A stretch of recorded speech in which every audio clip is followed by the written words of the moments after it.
Mbote na balandi nyonso ya chaîne Nabiso Parlons Congo, nous parlons de la situation politique et sécuritaire de la République démocratique du Congo, mais aussi dans le monde. Franck Diongo demande la démission du président de la République, M. Félix Tshisekedi Tshilombo.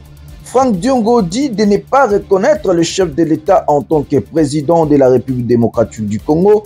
Pour Franck Diongo, le président Félix Tshisekedi Tshilombo n'est pas légitime. Il dit que le dialogue initié par la CENCO et SCC sera pour négocier juste le départ du président de la République, M. Félix Tshisekedi Tshilombo. Tolandaba allégation topé allocution et andeko Franck Diongo ndenge azosenga départ ya M. Félix Tshisekedi Tshilombo. Regardons et écoutons notre frère Franck Diongo. Tshilombo, de gré ou de force, il appartient au passé. Ils ont montré que c'est fini. À combien que Lucas aide un peu partout, il faut négocier. Tshilombo, négocier c'est, nous on peut accepter de négocier, mais à négocier son départ. Sur un limite départ, on est d'accord. Donc on négocie son départ, il part avant de se faire un député à l'Assemblée nationale aujourd'hui déclare « Le monde nous a abandonnés et il demande au chef de l'État, Monsieur le Président Félix Tshisekedi Tshilombo, que la RDC doit quitter toutes les organisations internationales. » Suivons ces députés, comment est-ce qu'il est en train de parler au chef de l'État et au peuple congolais.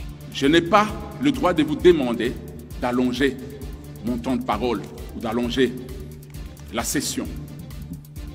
Mais ce qui se prépare aujourd'hui, nous sommes seuls. Nous n'avons plus d'amis. Aucun pays n'est de notre côté. Aucun pays, même les faux amis que nous avions, sont en train de faire des déclarations claires aujourd'hui en faveur de notre ennemi. Honorable Président, qui sont nos amis?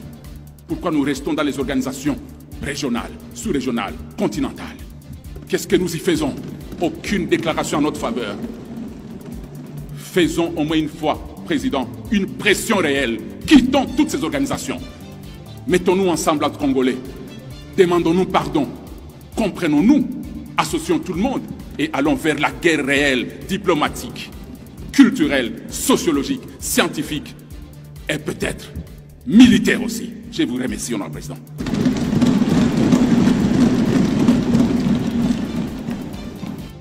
L'ONU ce vendredi vont se réunir pour condamner le Rwanda et l'offensive de AFC M23, mais surtout de demander aux militaires rwandais de quitter le territoire de la République démocratique du Congo et surtout envisager des sanctions ciblées contre des commanditaires de la guerre.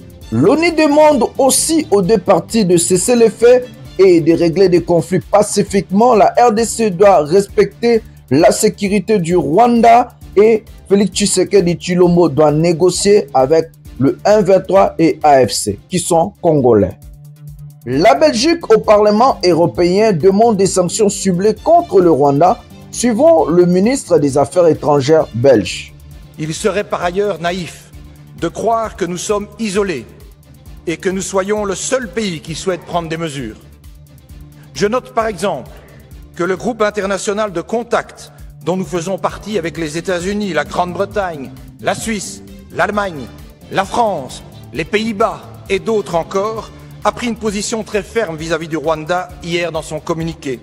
Hier, toujours, des voix se sont encore élevées, y compris de pays africains, au Conseil des Nations Unies pour dénoncer la situation et appeler à une réaction de la communauté internationale.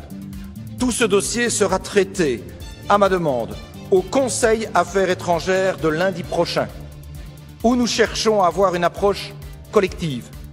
J'y défendrai à nouveau l'importance de prendre des sanctions individuelles, de suspendre le dialogue sécurité-défense avec le Rwanda, de suspendre le mémorandum d'entente sur les matières premières critiques ou encore de suspendre le financement de l'armée rwandaise au Mozambique.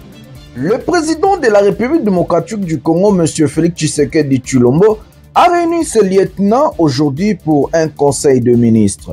Ils ont évalué la situation sécuritaire à l'est du pays, mais aussi la situation humanitaire dans des zones contrôlées par le M23 AFC. Le président Museveni de l'Ouganda rejette toute implication dans la guerre entre la République démocratique du Congo et le M23. Il déclare: notre présence au Congo n'a rien à voir avec la lutte contre le rebelle du M23. Dès le début, notre conseil aux partis impliqués dans les conflits entre le gouvernement congolais et le M23 a été la négociation. L'histoire de ces conflits est bien connue et les solutions existantes, dit le président Museveni de l'Ouganda. La CENCO-SC à sa conquête d'une résolution pacifique au conflit congolais. Ils sont allés à Kolwezi pour rencontrer la gouverneure Fifi Masuka.